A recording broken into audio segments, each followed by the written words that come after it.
Olá, oitavos anos A, B e D. Professora Sueli vai trabalhar dias 26 a 30 de abril de 21. Vamos tratar neste vídeo um único tema. Então, nossa apostila é universitário. Então, esta apostila, oitavo ano, livro 1. Conteúdo. Tema 1, baú de palavras, a palavra enigmática. Texto 1, verbete.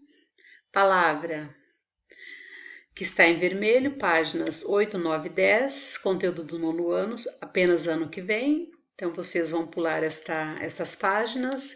Emprego dos sufixos 19 e 20. Confirmando aqui abaixo, páginas 3 a 7, 19 e 20. Confirmando a nossa apostila, oitavo ano, livro 1, ensino fundamental. Então, já que o nosso tema é palavra, vocês já pararam para pensar no poder que algumas palavras podem ter em nossas vidas? Já pararam para pensar nisso? Deixa eu contar um pouquinho da minha história de faculdade. Quando eu fiz o meu curso de letras, português e inglês, eu fiz um estudo de um texto da poetisa, da Cecília Meirelles, né? Eu lembro numa aula de literatura comparada. Então, o nome desse poema eu me recordo até nos dias de hoje, que era Romance das Palavras Aéreas. Aí tinha um refrão, né, um dos versos da Cecília. Ai palavras, que estranha potência vossa. Então, assim, esse refrão, esse poema, jamais eu esqueço. Então, olha a potência que as palavras têm na nossa vida. Então, isso aí ficou marcado na minha vida, este verso da Cecília. Então, eu pergunto para vocês, qual o poder da palavra, né, na voz da sua mãe, do seu pai, do seu professor, de um cientista, de um poeta, de um gramático? Então, olha o poder de uma palavra. Então, essa é a minha história que ficou e fica para sempre. Qual é o poder de uma palavra na nossa vida? Aqui nós temos um texto, né, o nosso baú de palavras. Este texto ele traz para nós informações, né, o significado de alguns elementos mitológicos. Ele faz parte da mitologia grega. A mitologia grega, ela faz parte da filosofia ocidental da Grécia Antiga. Então, aqui um trechinho para eu ler para vocês. Você já parou para pensar que importância tem a palavra na vida e no nosso dia a dia? Qual a força que a palavra tem? Como ela é usada para ensinar, construir, destruir, enganar, mascarar, separar, reunir? Então, olha o poder que as palavras têm. Ela destrói, ela constrói, ela engana, ela mascara, separa e também pode reunir. As palavras têm dono, são livres, são domáveis, são fáceis ou difíceis. As palavras condenam ou absolvem. Então, a professora faz um convite para vocês fazerem a leitura do texto. Então, mais um pouquinho de prosa aqui. Lembro vocês que quando a gente está em sala de aula, ou quando eu estou em sala de aula, que a mitologia, eu trabalho um pouquinho nos sétimos anos. Quando nós nos deparamos com textos assim, nessas narrativas da mitologia grega, alguns alunos me perguntam se é real, isso acontece realmente.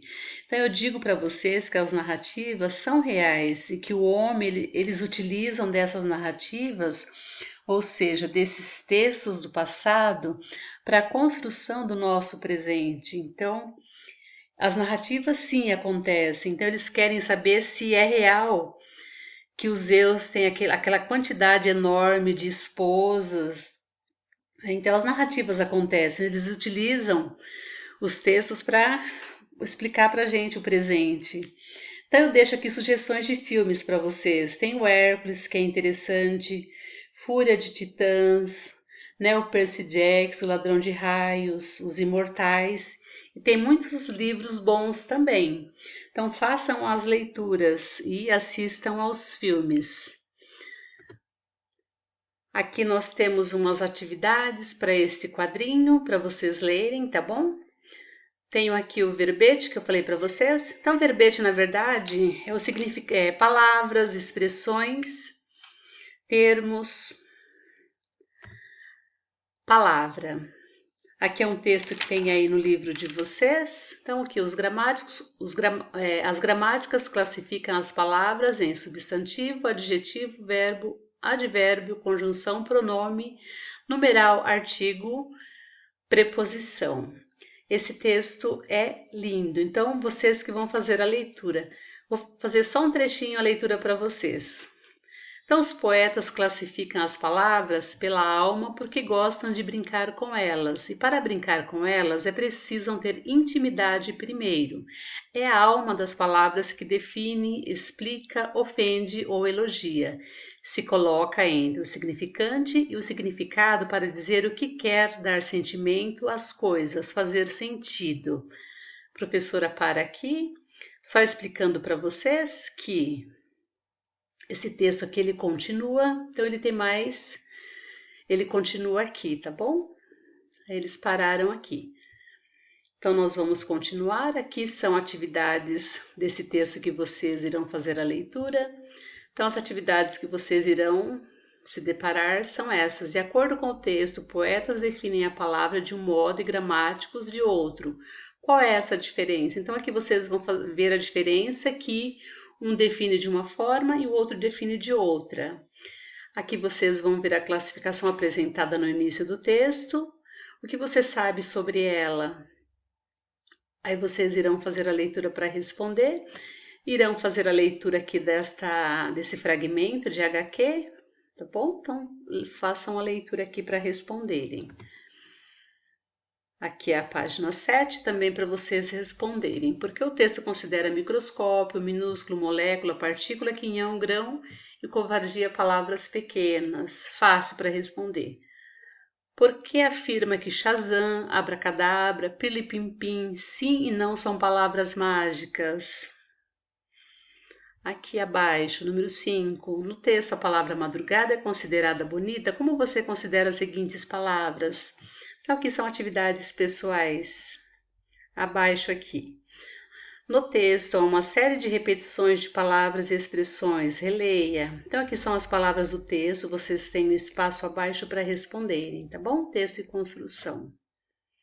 Próximo slide.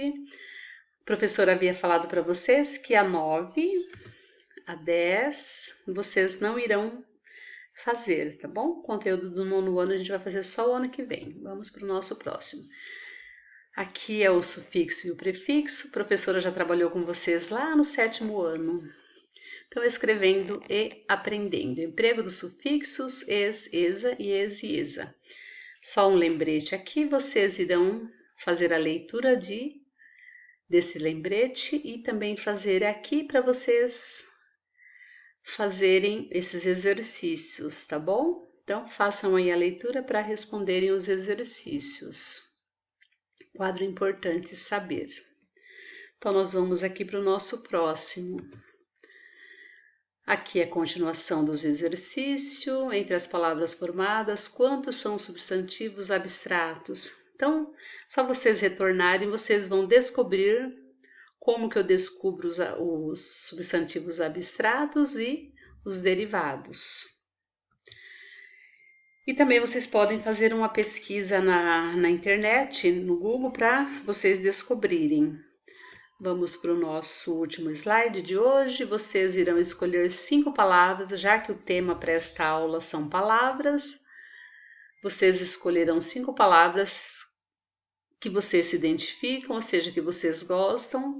Construir ilustrações como nos exemplos abaixo. Vocês irão fazer uma folhinha de sulfite, irão dar um título, já que o tema da aula de hoje são palavras, mais ou menos assim, na folha de sulfite. Fiquem à vontade, vocês não irão tirar foto e enviar para a professora, então vocês vão deixar guardado, essa atividade vai ficar guardada. A professora vai ver uma data para vocês levarem para a escola, mas será só no final do 2º bimestre. Então, vocês vão começar a deixar guardadinha, essa daqui vai ficar guardadinha, guardada na casa de vocês, para vocês levarem depois. Bom? Então, ótima atividade para vocês. Até um próximo vídeo.